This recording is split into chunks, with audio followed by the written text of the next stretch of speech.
నమస్తే news twilight కు స్వాగతం. ముందుగా హెడ్లైన్స్ చూద్దాం. తర్వాత చూద్దాం ఓటింగ్ తర్వాత చీటింగ్.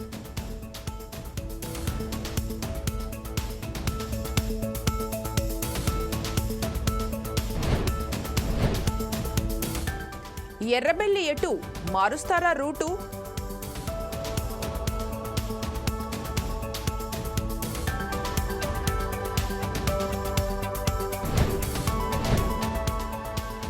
సరిగా ఉంటే సరే, లేతే బుక్కే.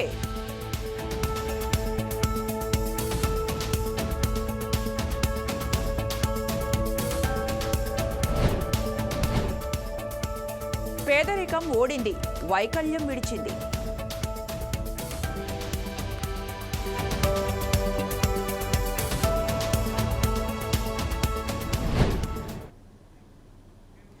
ఏపీలో శాసనసభ సమావేశాలు ప్రారంభమయ్యాయి. CM Chandrababu, deputy CM Pawan Kalyan ఎమ్మెల్యేలుగా ప్రోటెం స్పీకర్ గోరెంట్ల చౌదరి సమక్షంలో ప్రమాణం చేశారు. అనంతరం ఎమ్మెల్యేలు, మంత్రులు ప్రమాణం చేశారు. సీఎం చంద్రబాబు 2.5 ఏళ్ల తర్వాత అసెంబ్లీలోకి అడుగుపెట్టారు. డిప్యూటీ సీఎం పవన్ ఆయన్ను ఆప్యాయంగా ఆలింగనం చేసుకుని స్వాగతం పలికారు. పవన్ అసెంబ్లీలో అడుగుపెట్టడం ఇదే తొలిసారి. వైసీపీ ఎమ్మెల్యే జగన్మోహన్ రెడ్డి కూడా ఎమ్మెల్యేగా ప్రమాణం చేశారు. అసెంబ్లీలో ప్రమాణం చేసిన బాబు, పవన్ ప్రమాణం చేయించిన ప్రోటెం స్పీకర్ గోరెంట్ల బుచ్చయ్య చౌదరి.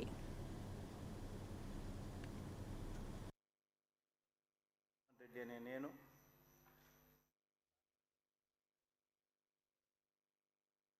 ద్వారా నిర్మితమైన భారత రాజ్యాంగం పట్ల నిజమైన విశ్వాసం, విధేయత చూపుతానని, భారతదేశ సార్వభౌమాధికారాన్ని, సమగ్రతను కాపాడుతానని, నేను స్వీకరించబోయే కర్తవ్యాన్ని శ్రద్ధాసక్తులతో నిర్వహిస్తానని దైవసాక్షిగా ప్రమాణం చేస్తున్నాను.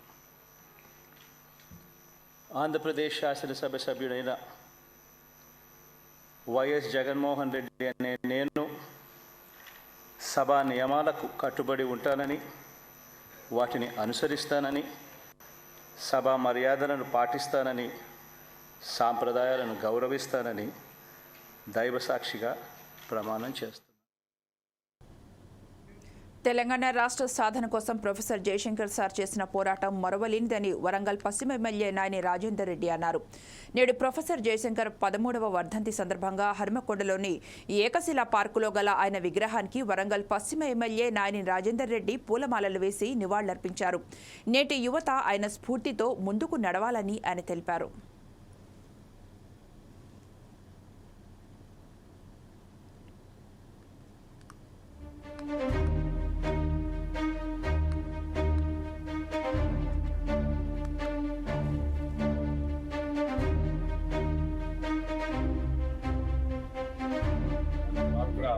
కీలక పాత్ర అనేది మనందరికీ తెలిసిన విషయం.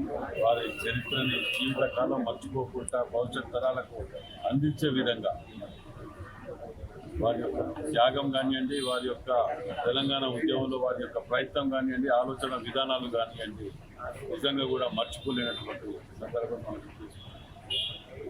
మరి వారికి ప్రతి సంవత్సరం కూడా నివాళులర్పించుకుంటూ వారి యొక్క ఆశయాలు.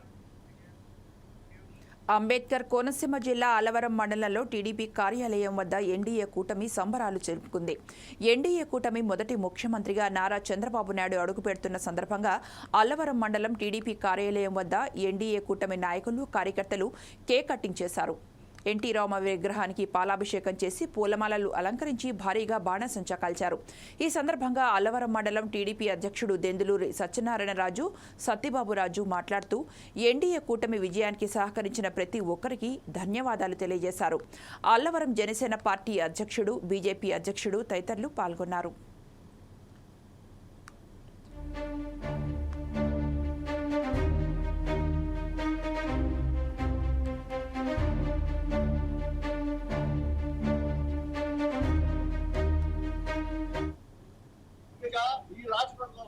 రాష్ట్ర భవిష్యత్తు కోసం నేను ముఖ్యమంత్రిగానే ఈ సభకు వస్తానని ఆ రోజున ఆ కౌరవ సభలో శపథం చేసి ఈ రోజున ముఖ్యమంత్రిగా శాసనసభకు వెళ్తున్న తరుణంలో ఆయన ముఖ్యమంత్రిగా అవడానికి ఈ రాష్ట్ర వ్యాప్తంగా ఓటర్లు సహకరించి కార్యకర్తలు మన తెలుగుదేశం గాని జనసేన బీజేపీ కార్యకర్తలందరూ కూడా ఎన్డీఏ కూటమిగా నా మహానాయకుడికి శబదానికి మేము అందరూ ప్రోత్సహించి ఈ రోజున అద్భుతం విజయాన్ని సాధించి పెట్టి ఈ రోజున శాసనసభలో ఆయన ముఖ్యమంత్రిగా పల్లా శ్రీనివాసరావు భార్య ప్రొఫెసర్ లావణ్యాదేవిపై సస్పెన్షన్ ఎత్తివేస్తూ తెదేపా రాష్ట్ర అధ్యక్షుడు గాజువాక ఎమ్మెల్యే పల్లా శ్రీనివాసరావు భార్య ప్రొఫెసర్ లావణ్యాదేవిపై సస్పెన్షన్ను ఎత్తివేశారు.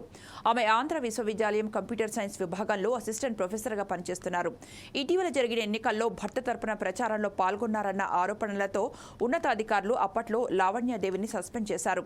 తాజాగా ఆమెపై సస్పెన్షన్ను ఎత్తివేస్తున్నట్లు వర్సిటీ రిజిస్ట్రార్ జేమ్స్ స్టీఫెన్ పేరుతో ఉత్తర్వులు వెలువడ్డాయి.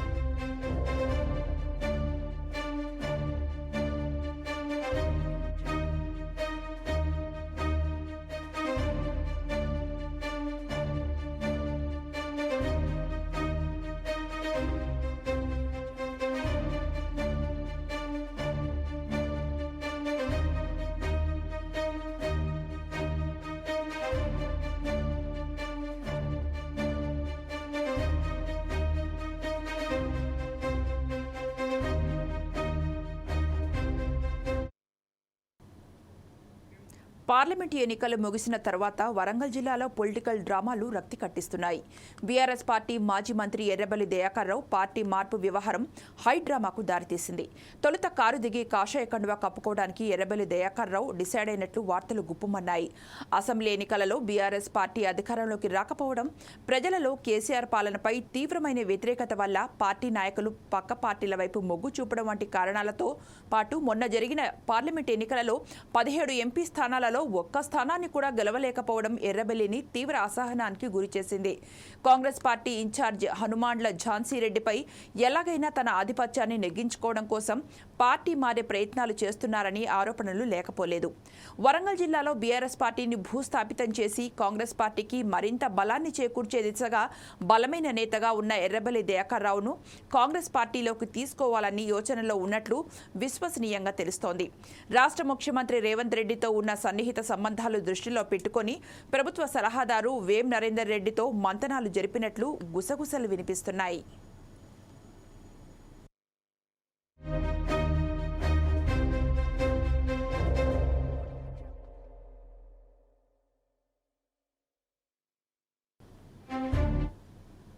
సార్వత్రిక ఎన్నికల సందర్భంగా తూర్పుగోదావరి జిల్లా ఫోటో వీడియోగ్రాఫర్స్ అసోసియేషన్ తరపున జిల్లా కలెక్టర్ ఆదేశాల మేరకు జిల్లాలోని అన్ని నియోజకవర్గాల్లో ఎన్నికల విధులు నిర్వహించిన ఫోటో వీడియోగ్రాఫర్స్కు వెంటనే డబ్బులు చెల్లించాలంటూ రాజమండ్రి రూరల్ బొమ్మూరులో గల జిల్లా కలెక్టర్ కార్యాలయం ఎదుట వారు ఆందోళనకు దిగారు. సార్వత్రిక ఎన్నికల్లో అధికారులు ఆదేశాల మేరకు వీడియో కెమెరాలు ఏర్పాటు చేయడం జరిగిందని, ఒక్కొక్క వీడియోగ్రాఫర్కి రోజుకి 2,250 రూపాయల చొప్పున ఇస్తామని ఒప్పందం కుదుర్చుకున్నారని, ఎన్నికల విధుల్లో ప్రతి 10 రోజులకు ఒకసారి డబ్బులు ఇస్తామన్నారని తెలిపారు. అయితే పలు మండలాల్లో తహసీల్దార్ కార్యాలయాల్లో ఎన్నికల సంఘం నుండి డబ్బులు విడుదల కాలేదని, వచ్చిన వెంటనే ఇస్తామని తెలిపారన్నారు. దీనిపై కలెక్టర్, జాయింట్ కలెక్టర్లను పలుసార్లు కలిశామని, కౌంటింగ్ అయిన తర్వాత డబ్బులు చెల్లిస్తామని తెలిపారని, కానీ ఇప్పటి వరకు ఎటువంటి డబ్బులు ఇవ్వలేదని, ఇప్పటికైనా జిల్లా కలెక్టర్ స్పందించి వెంటనే డబ్బులు ఇప్పించాలని వారు కోరారు.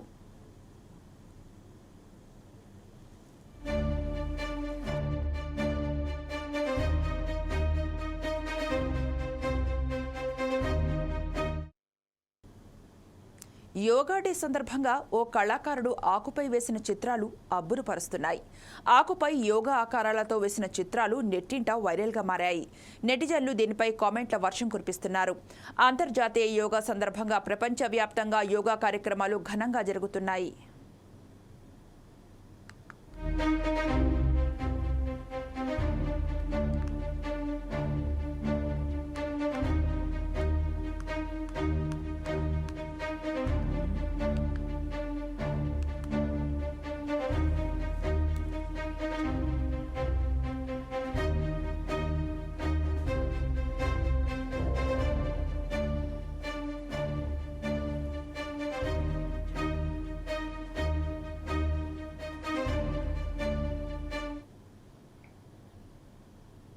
మాజీ స్పీకర్ పోచారం ఇంటికి సీఎం రేవంత్ రెడ్డి వెళ్లారు. బాన్స్వాడ బీఆర్ఎస్ ఎమ్మెల్యే తెలంగాణ శాసనసభ మాజీ స్పీకర్ పోచారం శ్రీనివాసరెడ్డి కాంగ్రెస్లో చేరనున్నట్లు ఊహాగానాలు వెల్లువెత్తాయి. నేడు రేపు ఆయన హస్తం కండువా కప్పుకుంటారని తెలుస్తోంది.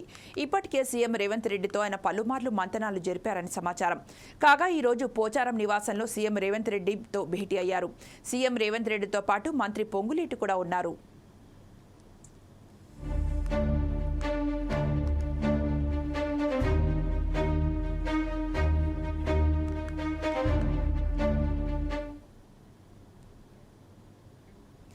బీఆర్ఎస్ పార్టీకి మరో బిగ్ షాక్ తగిలింది. ఆ పార్టీలో కీలక నేత అయిన బాన్సువాడ ఎమ్మెల్యే మాజీ మంత్రి పోచారం శ్రీనివాసరెడ్డి కాంగ్రెస్లోకి చేరారని సమాచారం. పోచారం శ్రీనివాసరెడ్డి ఆయన కుమారుడు భాస్కర్ రెడ్డి కాంగ్రెస్ కండువా కప్పుకున్నారు.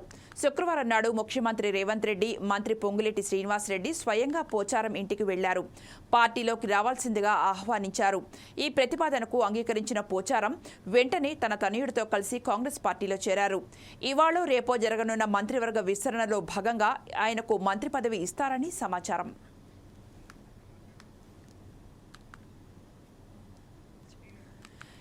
దీనిపై మరింత సమాచారాన్ని మా ప్రతినిధి శ్రీనివాస్ అందిస్తారు.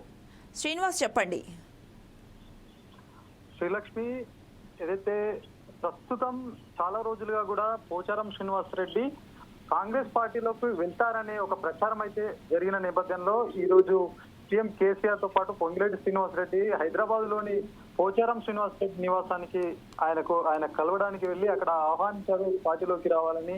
ఆ ఆహ్వానం మేరకు వచ్చానని కూడా పోచారం శ్రీనివాసరెడ్డి చెప్తున్న పరిస్థితి ఉంది. అయితే ఏదైతే ఈ జరిగిన కొన్ని రోజులుగా అయితే పార్టీ మారుతారని ఒక ప్రచారం జరిగిన నేపథ్యంలో ఈ రోజు ఆయన తాను కాంగ్రెస్ పార్టీలో చేరడం, ఇదంతా కూడా రాష్ట్ర వ్యాప్తంగా ఒక సంచలనంగా మారినటువంటి పరిస్థితి ఉంది. ఎందుకంటే బీఆర్ఎస్ పార్టీ గత పార్లమెంట్ ఎన్నికల్లో పూర్తిగా కూడా ఒక సీటు కూడా రాకపోవడం ఒకవైపు, ఏదైతే అసెంబ్లీ ఎన్నికల్లో బీఆర్ఎస్ పార్టీ అధికారాన్ని కోల్పోవడము అది ఒక కారణం. మరి ఏదైతే లోకసభ ఎలక్షన్ లో కూడా పార్టీలో ఏదైతే ఒక్క ఎంపీ సీట్ కూడా రాకపోవడం, ఇవన్నీ కూడా చాలా రోజులుగా అయితే బీఆర్ఎస్ పార్టీలో ఉన్నటువంటి సీనియర్ నాయకులు ఏం చేయాలో అర్థం కాని పరిస్థితి ఉంది. అయితే చాలా రోజులుగా అయితే పోచారం శ్రీనివాసరెడ్డి సంస్థాగతంగా మార్పులు చేయాలని చెప్పి ఒకవైపు బీఆర్ఎస్ అధిష్టానానికి అసెంబ్లీ ఎన్నికల అనంతరం కూడా ఒక తన మనసులోని మాట చెప్పినప్పటికీ కూడా అధిష్టానం దానిపైన ఫోకస్ పెట్టకపోవడం పట్ల కూడా ఆయన నిరాశలో ఉన్నట్టుగా కూడా మనకు తెలుస్తా ఉంది. ఈ నేపథ్యంలో కూడా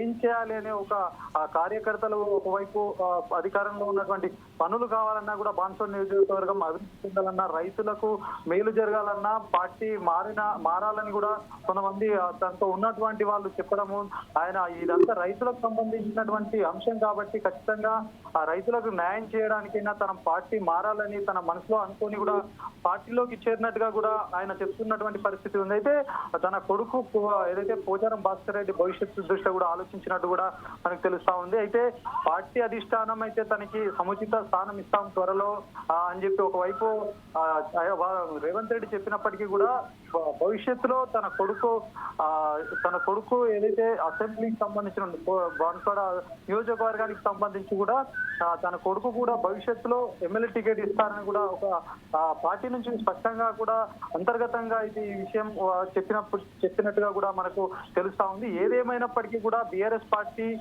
రాష్ట్రంలో వీక్ కావడం ఒకవైపు, మరోవైపు కాంగ్రెస్ పార్టీ పుంజుకోవడం కూడా ఇదంతా చూసిన నేపథ్యంలో కూడా కాంగ్రెస్ పార్టీ చాలా రోజులుగా కూడా బీఆర్ఎస్ పార్టీ ఎంపీని కూడా విలీనం చేసుకునే ప్రయత్నాలు చేస్తున్న నేపథ్యంలో కూడా ఇప్పుడు ఉన్న ఏదైతే పోచారం శ్రీనివాసరెడ్డి లాంటి ఒక పెద్ద నాయకుడిని కాంగ్రెస్ లో కలుపుకోవడము, తర్వాత ఎలాంటి పరిణామాలు జరుగుతాయని కూడా మొత్తం రాష్ట్ర వ్యాప్తంగా కూడా ఇప్పుడు ఆలోచిస్తున్నటువంటి పరిస్థితి ఉంది. ఏదేమైనప్పటికీ కూడా పోచారం శ్రీనివాసరెడ్డి కొన్ని కారణాలతో అయితే పార్టీ మారారు. ఈ పార్టీ మారే క్రమంలో కూడా బాన్స్వాడ నియోజకవర్గంలో కాంగ్రెస్ పార్టీకి సంబంధించినటువంటి కొంతమంది నాయకులు కావచ్చు వాళ్ళని అడ్డుకున్నటువంటి పరిస్థితి ఉంది. ఒక దశలో దిష్టి బొమ్మలు సైతం దహనం చేసినటువంటి పరిస్థితి నెలకొంది. అయితే ఏదైతే పోచారం శ్రీనివాసరెడ్డి అతని రాజకీయ ప్రస్థానం కూడా కాంగ్రెస్ నుంచే మొదలైనట్టుగా కూడా మనం చూడొచ్చు. అయితే కాంగ్రెస్ పార్టీలో కొన్ని సంవత్సరాలు చేసినటువంటి ఆయన తర్వాత ఎన్టీఆర్ నాయకత్వంలో టీడీపీలోకి చేరినటువంటి పరిస్థితి ఉంది. అనంతరం కూడా తెలంగాణ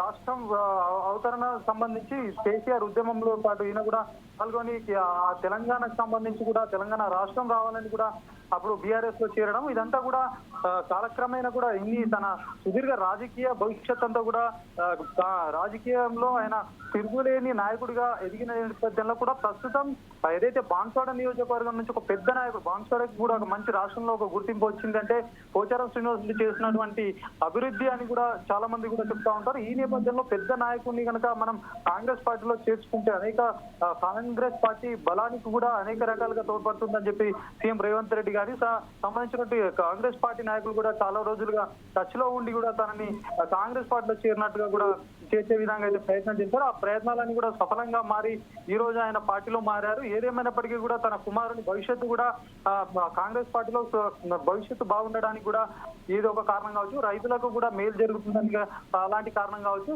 సీఎం రేవంత్ రెడ్డి సైతం కూడా బాన్స్వాడ నియోజకవర్గాన్ని అభివృద్ధి చేయాలని కూడా తర్వాత ఆయన ఏదైతే వ్యవసాయ మంత్రిగా అయితే చేశారు కాబట్టి వ్యవసాయ మంత్రిగా ఉన్నటువంటి ఆయన సేవలను కూడా తీసుకొని మరింత ముందుకెళ్తారు, మరింతగా వ్యవసాయానికి సంబంధించినటువంటి మార్పులు చేద్దామని చెప్పి కూడా ఇలాంటి ఇవన్నీ దృష్ట్యా కూడా ఇవన్నీ కారణాల దృష్ట్యా కూడా ఆయనని పార్టీలోకి తీసుకోవడం కూడా ఇప్పుడు ప్రస్తుతం కూడా రాజకీయ వర్గాల్లో కూడా ఒక హాట్ టాపిక్ గా నిలిచినటువంటి పరిస్థితి ఉంది. Okay, right, thank you Srinivas.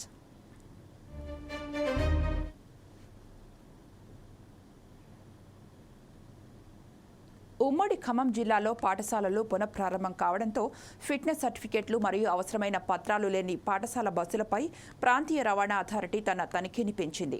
జిల్లాలో నియమ నిబంధనలకు విరుద్ధంగా ఉన్న బస్సులు బుక్ చేసి సీజ్ చేశారు.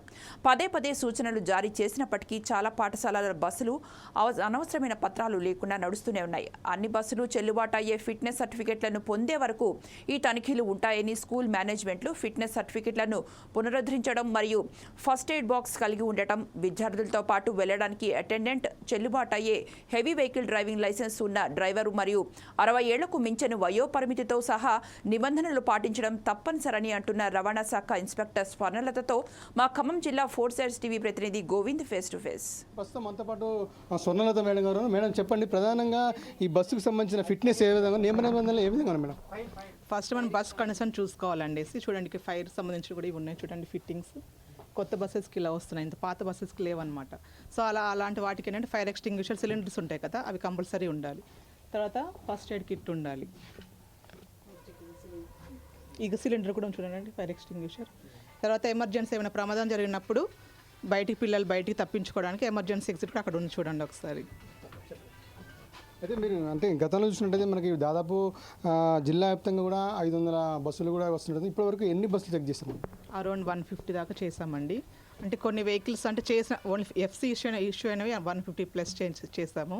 ఇంకా ఒక 50 వెహికల్స్ దాకా మేము CFRR ఇష్యూ చేస్తాము. అంటే ఏమైనా ప్రాబ్లం ఉందనుకోండి, సో ప్రాబ్లం ఉంది, మీరు రెక్టిఫై చేసుకొని మళ్ళీ రండి అనేసి మేము చెప్పాము. వాళ్ళు కూడా 1 by 1 వస్తున్నారు రోజు. అయితే ఇంతకుముందు ఆల్రెడీ స్కూల్స్ అన్నీ స్టార్ట్ అయిపోయాయి కాబట్టి చాలా వరకు ఫిట్నెస్లు అయిపోయాయి. లేని వాటికి కూడా మేము MBSRs అందరం కలిసి రోజు ఎన్ఫోర్స్మెంట్ చేస్తున్నాము. కొన్ని వెహికల్స్ ఫిట్నెస్ అండ్ వెహికల్స్ కూడా సీజ్ చేస్తాము. ఇక్కడ చూసుకోవచ్చు. ట్యాక్స్ ఎగ్జామ్షన్ కట్టుకోకపోయినా కానీ, ఫిట్నెస్ లేకపోయినా, పర్మిట్ లేకపోయినా, ఏం లేకపోయినా కానీ మేము కేసు రాసేసి సీజ్ చేస్తున్నాం వెహికల్స్. అలాగే పిల్లలను కూడా ఓవర్లోడ్ వేసుకోకుండా ఎన్ని సీట్స్ ఉన్నాయో దానికి మించి పిల్లల్ని కూర్చోబెట్టకుండా ఎంతమంది సీట్స్ ఉన్నాయో అంతమంది పిల్లల్ని క్యారీ చేసుకొని వెళ్ళాలి. సో ఇంకా డ్రైవర్స్ విషయానికి వస్తే వాళ్ళకి ఇది హెవీ వెహికల్ కాబట్టి దానికి సంబంధించిన హెవీ లైసెన్స్ ఉందా లేదో చూసుకోవాలి. తర్వాత వాళ్ళ ఏజ్ ఎంత ఉంది, మరీ పెద్దవాళ్ళ, మిడిల్ ఏజ్ చూసుకోవాలి. తర్వాత వాళ్ళకి కాలేజ్ వాళ్ళు కానీ స్కూల్ వాళ్ళు కానీ మెడికల్ ఎగ్జామినేషన్ చేయించడం లేదనేది చూసుకోవాలి మనం. సో వాళ్ళ కండిషన్ కూడా చూసుకోవాలి మన డ్రైవర్స్ కండిషన్. ఇంతవరకు ఎన్ని బస్సులు చెక్ చేశారు? ఒకవేళ అన్ఫిట్లీ బస్సులకి ఎలాంటి సూచన ఇచ్చారు? అన్ఫిట్ బేసిస్లో ఏంటంటే ఇప్పుడు 15 years క్రాస్ అయ్యాయి అనుకోండి, వాళ్ళకి ఫిట్నెస్ ఇవ్వమన్నమాట. అది ఇంకా స్క్రాప్కి వెళ్ళిపోవాల్సిందే. ఒక 10 years అబవ్ వెహికల్స్కి అయితే కంపల్సరీగా మేము బస్ అంతా చెక్ చేస్తాం, ఫిట్గా ఉందా లేదా, బ్రేక్ లైట్స్ వెనక, ఇండికేటర్స్ ముందు వెనక వస్తున్నాయా లేదా, లోపల సీట్స్ ఎలా ఉన్నాయి, కింద ఫ్లోర్ ఎలా ఉన్నాయి. పిల్లలు స్టెప్స్ ఎక్కేటప్పుడు అదంతా హైట్గా ఉండకూడదు, పడిపోతూ ఉంటారు కాబట్టి స్టెప్స్ కూడా చూసుకోవాలి. తర్వాత పిల్లలకి ఏమైనా పిల్లలు ఆడుకుంటున్నప్పుడు కింద పడ్డారనుకోండి, ఒకవేళ ఫస్ట్ ఎయిడ్ కిట్ ఉండాలన్నమాట. సో చూడండి, ఫైర్ ఎగ్జిట్, ఎమర్జెన్సీ ఎగ్జిట్కి ఇక్కడ హ్యామర్ కూడా ఉంటుంది బ్రేక్ చేసి దూకటానికి. అవన్నీ చూసుకొని పాత వెహికల్స్కి అయితే ఇంకా మేము ఎక్కువ కాన్సన్ట్రేషన్ పెట్టి చెక్ చేస్తూ ఉంటాము. మేము ప్రతి స్కూల్స్కి ఇటు ప్రిన్సిపాల్స్కి కానీ అది విద్యార్థుల కాడికి మీరు కానీ అవగాహన చెప్తున్న అవగాహన ఏమైనా? అది స్టార్ట్ చేస్తామండి. ఇంకా మేము చెప్తాం. ఆల్రెడీ మేము మొన్న మీటింగ్ జరిగింది మినిస్టర్ గారితో. మినిస్టర్ గారు కూడా కమిషనర్ గారి ద్వారా చెప్పించారనమాట, మీరు అవేర్నెస్ ప్రోగ్రామ్ క్రియేట్ చేయండి అంటే మేము అవే మాట్లాడుతున్నాం. కాలేజెస్ కానీ స్కూల్స్ కానీ మాట్లాడి వాళ్ళతో మీటింగ్స్ అరేంజ్ చేస్తాము. యాజ్ వెల్ యాజ్ పేరెంట్స్ని కూడా రమ్మంటాం మీటింగ్కి. అలాగే డ్రైవర్స్, కాలేజ్ యాజమాన్యం ఉన్నప్పుడు మేము మీటింగ్ అరేంజ్ చేసి వాళ్ళకి అవగాహన ఇస్తాము. ఇంకా స్టార్ట్ చేయలేదు. ప్రతిసారి కూడా ఈ ఫిట్నెస్ లేకపోవడం వల్ల బస్సుల్లో చాలామంది ప్రమాదాలు జరుగుతున్నాయి. దీనికి సంబంధించి కూడా చాలా చోట్ల కూడా అవగాహన చేసినప్పుడు కూడా ఎంతో కొంత ఇబ్బంది పడుతూ తల్లిదండ్రులు ఒక ఆవేదన చెప్తుంది. మీరు తల్లిదండ్రులు కానీ ఇటు స్కూల్స్కి కానీ మీరు ఏం చెప్తారండి? మ్యాక్సిమం స్కూల్ బస్సెస్తో ప్రాబ్లం ఉండదండి. ఏదైతే ఆటోస్ ఉంటాయి కదండి, ఆటోస్ తల్లిదండ్రులు చూసుకోవాలి. 4 మెంబర్స్ 3 ఎక్కువ ఎక్కించకూడదు. కానీ ఓవర్లోడ్లో మీరు చూస్తూ ఉంటారు కదా, దాని గురించి కూడా మేము ఎన్ఫోర్స్మెంట్ చేస్తున్నాము. వాళ్ళు కూడా ఇప్పుడు అవగాహన సదస్సు ఏర్పాటు చేసి కొంచెం ప్రైవేట్గా పంపించే ఆటో రిక్షాలలో కానీ మీరు ఎక్కువగా పిల్లల్ని పంపించకండి, పరిమితికి మించి పంపించద్దు, మీరు కూడా యాక్సెప్ట్ చేయకండి. వాళ్ళ నుంచి మన సైడ్ మనం కూడా తీసుకోవాలి కదండి. సో మీరు ఎంతమంది పిల్లలు ఓవర్లోడ్ చూసుకోండి. మీరు ఆటో మాట్లాడుకునేటప్పుడు మీరు ఎంతమంది ఎక్కించుకొని వెళ్తున్నారు అది కనుక్కొని మీరు కావాలంటే ఇంకో వేరే ఆటో మాట్లాడుకోండి. అంతేగాని ఆటో వెళ్తుంది కదా స్కూల్కి అనేసి మీ పిల్లల్ని ఎక్కువ ఓవర్లోడ్గా ఎక్కించుకోవద్దని ప్రార్థన చేస్తున్నాం. చివరిగా మీరు పిల్లలకు కానివ్వండి ఇటు ప్రైవేట్ స్కూల్ యాజమాన్యంగా ఏం చెప్తారు మీరు? స్కూల్స్కి కాలేజెస్కి ఏం చెప్తున్నామంటే అండి, ఏ బస్సులు అయితే నడుపుతున్నారో స్టూడెంట్స్ తీసుకెళ్తున్నారో అది ఫిట్నెస్ ఉంటేనే మీరు దాన్ని రన్ చేయండి. లేని పక్షంలో మీరు ఆఫీస్కి వచ్చి ఫిట్నెస్ చేయించుకోండి. మీ సేవకి వెళ్ళి మీరు స్లాట్ బుక్ చేసుకొని రండి. అన్నీ పక్కాగా ఉంటేనే రండి, లేకపోతే ఏమైనా రిపేర్స్ ఉంటే చేసుకొని ముందుగా రండి, ఎందుకంటే టైం వేస్ట్ అవుతుంది. అంతా చూసినట్టయితే ఏదైతే స్కూల్స్ ప్రారంభమైన నేపథ్యంలో మాత్రం ప్రతి ఒక్కరు కూడా తల్లిదండ్రులు కానివ్వండి స్కూల్ యాజమాన్యం కానీ పిల్లల పట్ల మాత్రం చాలా జాగ్రత్త వహించాలని, ఏదైతే ఈ ప్రైవేట్ స్కూల్కి సంబంధించిన బస్సుకు సంబంధించినట్టయితే ఫిట్నెస్ మాత్రం పర్ఫెక్ట్గా ఉండాలి. ఫిట్నెస్లో పర్ఫెక్ట్గా లేకపోతే మాత్రం వాటిని ఉపేక్షించాలని చెప్తారు. ఆర్టీఓ సంబంధించిన గైడెన్స్ లేని మాత్రం తప్పనిసరిగా సీజ్ చేస్తామని కూడా ఇటు స్వర్ణకుమారి ఆర్టీఏ అధికారి కూడా చెప్తున్న పరిస్థితి. మొత్తానికి అయితే ఉమ్మడి ఖమ్మం జిల్లాలో మాత్రం ప్రైవేట్ పాఠశాలకు సంబంధించిన బస్సుకు సంబంధించిన ఫిట్నెస్ మాత్రం ఇటు అధికారులు మాత్రం ఫిట్నెస్ చెక్ చేస్తున్న పరిస్థితి కనిపిస్తుంది. ఇది కొంత తాజా పరిస్థితి. కెమెరామెన్ సతీష్తో గోవింద్, 4 Sides టీవీ ఖమ్మం నుంచి. గుడివాడ వైసీపీ కార్యాలయ భవనంపై టీడీపీ ఫ్లెక్సీలు కలకలం రేపాయి. శరత్ థియేటర్లో 8 ఏళ్ల క్రితం వైసీపీ కార్యాలయాన్ని మాజీ మంత్రి కొడాలి నాని తాత్కాలికంగా ఏర్పాటు చేశారు. థియేటర్ ఖాళీ చేయాలని అనేకసార్లు భాగస్వామ్యులు విజ్ఞప్తి చేశారు. భాగస్వామ్యులపై మాజీ మంత్రి కొడాలి నాని బెదిరింపులకు దిగారనే ఆరోపణలున్నాయి. ఈ నేపథ్యంలో కొత్త ప్రభుత్వం మారగానే టీడీపీ ఫ్లెక్సీలు ఏర్పాటు చేశారు.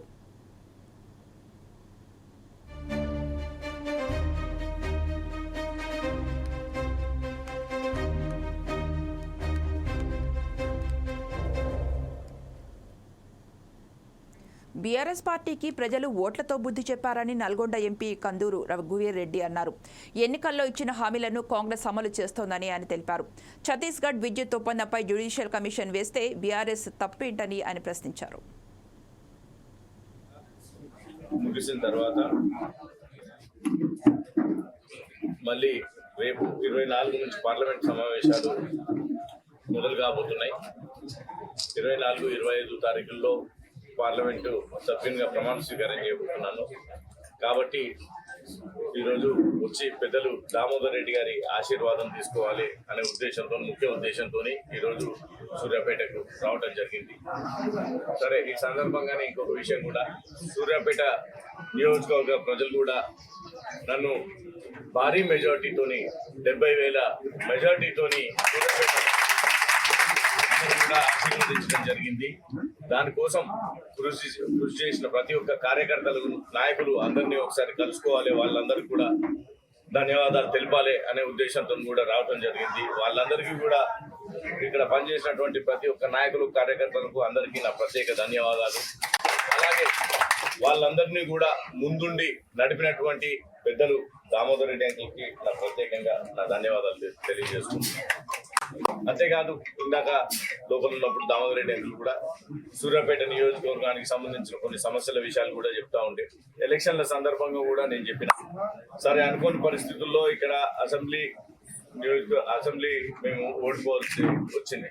కానీ తర్వాత వచ్చినటువంటి కాంగ్రెస్ పార్టీ ప్రభుత్వంకి ఆదరణ తగ్గింది అని ఎట్లయితే ఇక్కడ లోకల్ ఎమ్మెల్యే గారు, మాజీ మంత్రివర్యులు జగదీశ్వర్ రెడ్డి గారు ఏదైతే విమర్శిస్తున్నారో, సూర్యాపేట ప్రజలు వాళ్ళందరికీ కూడా ఓటుతో బుద్ధి చెప్పి 70,000 మెజార్టీ కాంగ్రెస్ పార్టీకి అందించారు. దాన్ని బట్టి మీరు అర్థం చేసుకోవచ్చు ప్రజలు కాంగ్రెస్ పార్టీ మీద, ఈ ప్రభుత్వం మీద ఎంత ఆదరణ చూపిస్తుందనేది. కాబట్టి ఈ సందర్భంగా టీఆర్ఎస్ నాయకులకు, ఇక్కడ ఉన్నటువంటి టీఆర్ఎస్ నాయకులకు, రాష్ట్ర టీఆర్ఎస్ నాయకులకు కూడా ఈ సందర్భంగా మీకు తెలియజేయవచ్చు. మీ అందరినీ తిరస్కరించారు కాబట్టి అసెంబ్లీ ఎన్నికలలో మీ అందరినీ ఓడగొట్టి. ఖమ్మం నగరంలో జర్నలిస్టుల సమావేశం జరిగింది. ఈ కార్యక్రమానికి ముఖ్య అతిథిగా డిప్యూటీ సీఎం భట్టి విక్రమార్క పాల్గొన్నారు. రకరకాల భావజాలాలతో మేధోశక్తితో వార్తలు రాస్తారని ఆయన కొనియాడారు. కాంగ్రెస్ ప్రభుత్వంలో ఎవరిని నియంత్రించబోమని ఆయన తెలిపారు. జర్నలిస్టుల భావ స్వేచ్ఛతో సమాజానికి ఉపయోగపడేలా వార్తలు రాయాలని ఆయన కోరారు.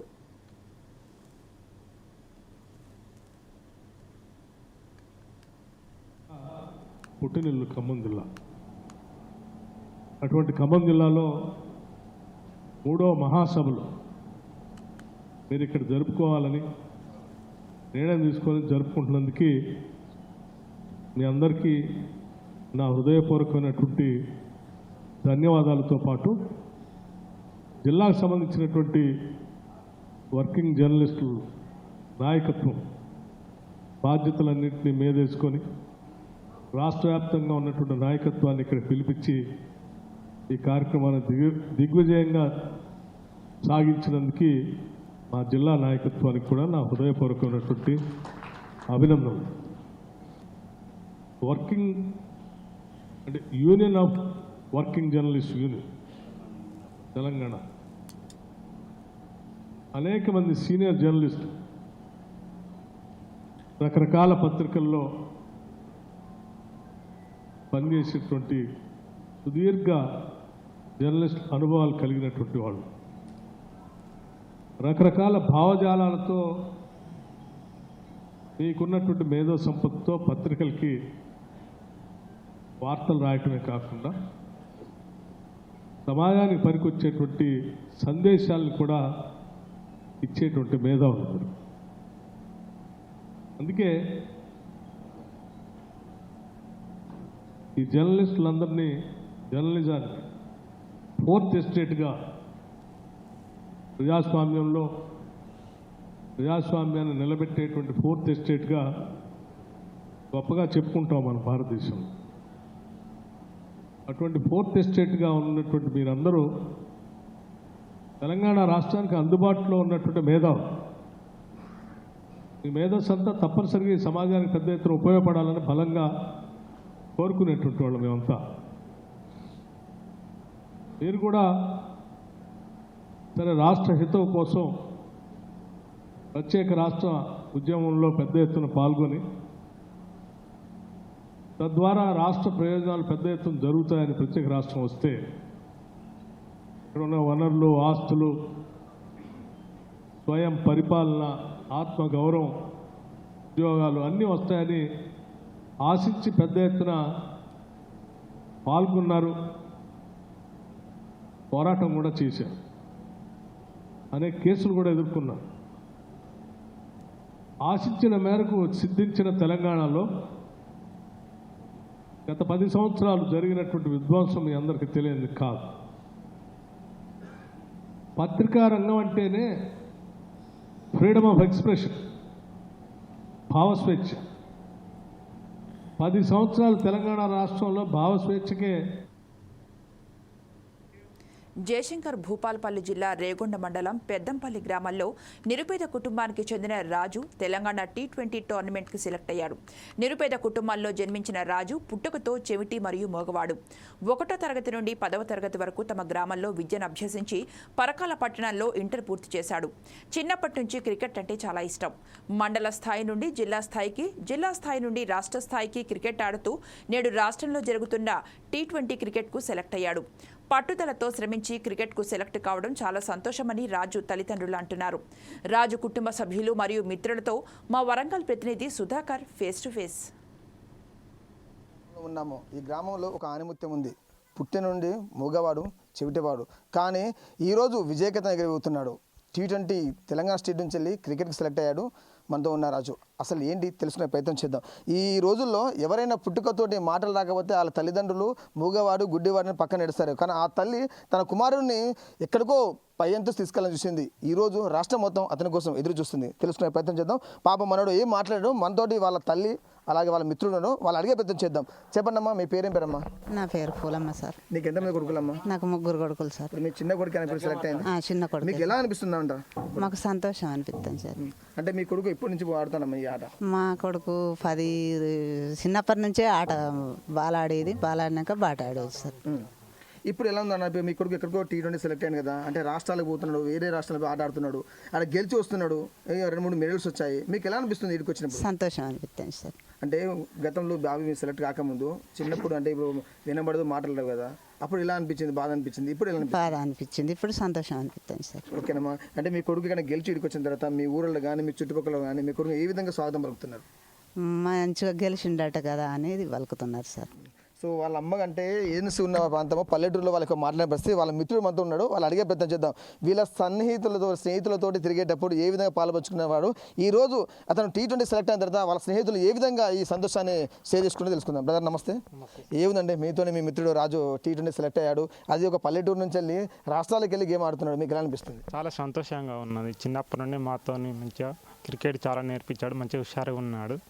చిన్నప్పటి నుండి స్టడీ అంటే చాలా ఇష్టం. స్టడీ తర్వాత క్రికెట్ మీద కూడా చాలా ఇంట్రెస్ట్ చూపించి మంచిగా ఆడిండు. గ్రామ స్థాయి నుండి మండల స్థాయి నుండి జిల్లా స్థాయి కూడా ఎదిగిండు. మా ఇంకా పైకి ఎదగాలని మేము కోరుకుంటున్నాం. మా గ్రామం తరఫున ఇంకా మంచిగా ఎదగాలని, మంచి భవిష్యత్తు ఉండాలని మేము కోరుకుంటున్నాం. రాష్ట్రంలో T20లో 11 మంది ప్లేయర్స్ ఉంటారు. ఆ 11 మంది ప్లేయర్లు వరంగల్ నుంచి 2 అవకాశం ఉంది. దాంట్లో మన రాజు ఫస్ట్ ప్లేయర్ సెలెక్ట్ కావడం ఇది ఎలా చూస్తున్నారు మీరు? చాలా సంతోషంగా ఉన్నాం మాకైతే. ఏదేమైనా మాత్రం వాళ్ళ మిత్రులు కానీ వాళ్ళ తల్లి కానీ ఒకే సంతోషంలో ఉన్నారు. మా గ్రామం మా పెద్దంపల్లి గ్రామం పల్లెటూరు అది. అటువంటి మా పల్లెటూరులో ఉన్న ఉత్తాన్ని ఈరోజు రాష్ట్రం మొత్తం కన్విన్స్ చేసే ప్రక్రియ నెలకొంది. ఏదేమైనా ఈరోజు మనం మామూలుగా పల్లెటూరులో ఆడుకుని చిన్న చిన్న ఆటలు ఆడితేనే గొప్ప చెప్పుకుంటాము, చిన్న సీట్లు వస్తే గొప్ప చెప్పుకుంటాం. అటువంటిది తెలంగాణ రాష్ట్రం నుంచి వెళ్ళి T20 క్రికెట్కి సెలెక్ట్ అయిన మన రాజు మనతో ఉన్నాడు. అతనికి సంబంధించిన అతని వస్తువులు ఉన్నాయి, చూద్దాం. అతని హెల్మెట్ కానీ క్రికెట్ బ్యాట్ కానీ ఆ క్రికెట్కి సంబంధించిన కిట్ మొత్తం అందరూ ఉంది. వస్తాను చూసే ప్రయత్నం చేద్దాం. చెప్పండి రాజు, మీరు తీసుకోండి ఒకసారి, ఇవన్నీ చూడండి, మీరు కట్టుకోండి. చూసుకోవచ్చు మన దగ్గర రాజు వాడుతున్న అంటే మ్యాచ్ ఆడేటప్పుడు రాజు ఎటువంటి కిట్ వాడుతున్నాడో ఆ కిట్ వాడే సంబంధించిన కిట్ మొత్తం మన ముందు అతను ధరించి చూపిస్తున్నాడు. ఏదేమైనా మాత్రం ఉమ్మడి వరంగల్ జిల్లాలో ఒక ఆనిముత్తానికి వచ్చు, మట్టిలో మాణిక్యం అనుకోవచ్చు ఈ రాజు. మన వరంగల్ జిల్లాలో అదే పరకాల నియోజకవర్గం రేగొండ మండలం పెద్దంపల్లి గ్రామంలో నిరుపేద కుటుంబానికి చెందిన రాజు వచ్చేసి ఈరోజు రాష్ట్ర మండల స్థాయి నుంచి జిల్లా స్థాయికి అలాగే రాష్ట్ర స్థాయికి వెళ్ళడం చాలా గొప్ప అనుకోవచ్చు. ఏదేమైనా తెలంగాణ రాష్ట్రం నుంచి వెళ్ళి ఈరోజు మాటలు రాని అలాగే అంటే వినబడిన వ్యక్తి, 2 విధాలుగా లోపం ఉంది. ఈ 2 లోపాలు ఉన్న తన లోపాలను పక్కన పెట్టి ఈరోజు విజయగతం ఎగరబోతున్నాం. రానున్న రోజుల్లో మాత్రం తెలంగాణ రాష్ట్రం నుంచి వెళ్ళి క్రికెట్ టీంలో ఖచ్చితంగా రాజు గెలుపొంది రాష్ట్రానికి ఒక పథకం సాధించాలని అనుకోవచ్చు. ఈరోజు ఇతను రాజు ఇక్కడి నుంచి వెళ్ళి మరో 2 రోజుల్లో మాత్రం రాష్ట్రం నుంచి వెళ్ళి జరుగుతున్న క్రీడల్లో భాగంగా T20కి వెళ్ళబోతున్నాడు. ఈ T20లో తెలంగాణ రాష్ట్రం తరఫున మన ఓరుగల్లు ముద్దుబిడ్డ అక్కడికి వెళ్ళడం జరుగుతుంది. ఈ ఓరుగల్లు ముద్దుబిడ్డ అక్కడ గెలిచి తెలంగాణ రాష్ట్రానికి అలాగే మన వరంగల్కు ఎటువంటి గుర్తుకు తెస్తాడో వేచి చూడాల్సిందే. ప్రస్తుతం మాత్రం మనం విజువల్స్ చూసుకుంటున్నాము. మన విజువల్స్లో అతను ఏ విధంగా క్రికెట్ టీంలోకి వెళ్ళేటప్పుడు ఆట ఆడడానికి ఏ విధంగా సిద్ధంగా అవుతాడో, ఆ సిద్ధం కావడం కోసం ఏ విధంగా వాళ్ళు ప్రిపేర్ అవుతున్నారో, ఆ డ్రెస్ సెన్స్ ఎలా ఉంటుంది, ఏ విధంగా వాటిని ఫిల్ చేస్తారో మనం చూపించే ప్రయత్నం చేద్దాం. రైట్, ఇదంతా చూసాం కదా, మనం విజువల్స్ కదా. మనతోటి మన T20 క్రికెటర్ రాజు మనతో ఉన్నాడు. మన ఫ్రేమ్లో చూసుకోవచ్చు. ఈరోజు మట్టిలో మాణిక్యాన్ని మనం తెర మీద తీసుకొస్తున్నాము. రానున్న రోజుల్లో తెలంగాణ రాష్ట్రం తరఫున ఈరోజు మన ఫోర్సెస్ టీవీ ముందుకు తీసుకొచ్చింది. రానున్న రోజుల్లో ప్రతి ఒక్క వాళ్ళు మనం ముందుకు వచ్చి రాజుకు అంతంతకు ముందు తీసుకెళ్ళాలి. నిరుపేద కుటుంబంలో చెందిన రాజుకు ఎంతో కొంతమంది ఖచ్చితంగా రాజుకు ఆర్థిక సహాయం అందించాలి. జయశంకర్ భూపాలపల్లి జిల్లా నుంచి వెళ్ళి ముందుకు వస్తున్న మన రాజుకు మాత్రం ఫోర్సెస్ టీవీ తరఫున మాత్రం ప్రత్యేక ధన్యవాదాలు తెలుపుకోవచ్చు. కెమెరా బాల్తో సుధాకర్, ఫోర్సెస్ టీవీ, జయశంకర్ భూపాలపల్లి జిల్లా. నైరుతి రుతుపవనాలు ఆంధ్రప్రదేశ్ అంతటా విస్తరించాయని విపత్తుల నిర్వహణ సంస్థ పేర్కొంది. కర్ణాటక, కేరళ తీరాల మీదుగా ద్రోణి కొనసాగుతోందన్నారు. దీని ప్రభావంతో రేపు పార్వతీపురం, మన్యం, అల్లూరి సీతారామరాజు, కాకినాడ, కోనసీమ, తూర్పుగోదావరి, పశ్చిమ గోదావరి, ఏలూరు, కృష్ణా జిల్లాల్లో అక్కడక్కడ పిడుగులతో కూడిన తేలికపాటి వర్షాలు కురిసే అవకాశం ఉందని తెలిపారు. ఎల్లుండి శ్రీకాకుళం, విజయనగరం, పార్వతీపురం, మన్యం, అల్లూరు, సీతారామరాజు, ఏలూరు, కృష్ణా, ఎన్టీఆర్, గుంటూరు, బాపట్ల, పల్నాడు, ప్రకాశం జిల్లాల్లో అక్కడక్కడ పిడుగులతో కూడిన తేలికపాటి వర్షాలు కురిసే అవకాశం ఉందన్నారు. ఉరుములతో కూడిన వర్షం పడేటప్పుడు ప్రజలు అప్రమత్తంగా ఉండాలన్నారు. పొలాల్లో పనిచేసే రైతులు, వ్యవసాయ కూలీలు, పశు, గొర్రెల కాపర్లు చెట్లు, పోల్స్, టవర్స్ కింద బహిరంగ ప్రదేశాల్లో ఉండరాదని సూచించారు.